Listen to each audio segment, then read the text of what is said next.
যে তোমাদের আমার মেয়ের একটা দৃশ্য দেখাচ্ছি, মারাত্মক মিষ্টি ফোবারি মিষ্টি। দেখো আমি একটু মিষ্টি, আমার বড় ছেলে অবশ্য ওই যে প্রোগ্রামে গিয়েছিল মিষ্টি নিয়েছিল, মিষ্টি দেখলে ঘরে আর রাখা যাবে না।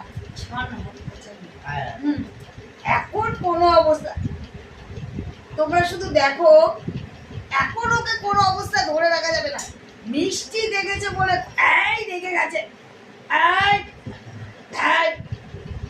একটু বস করো, একটু বকি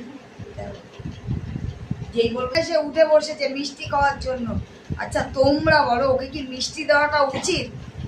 এই রেগে যাচ্ছে, দেখ একেবারে না, ও মিষ্টি মারাত্মক।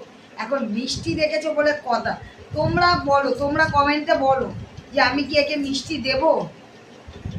ওকে এখন বলবো, এখন সরবেই না আমার কাছ থেকে, মিষ্টি দেখেছে বলে কথা। তা আমি জাস্ট একটু, আমি মিষ্টি খুব একটা পছন্দ করি না। হ্যাঁ যাই হোক, এখন আমি তো কিছু একটা খাচ্ছি না, আমি একটু ওষুধ খাওয়ার না, আমার পেটে একটু নরম হয়েছে। তা তোমরা বলো যে এই মিষ্টিটা দেখবে, হ্যাঁ ওই যে দেখেছো, তোমরা বলো আমি খেতে পারবো? দিতে দিদি মিষ্টি, মিষ্টি হচ্ছে মারাত্মক খবরই।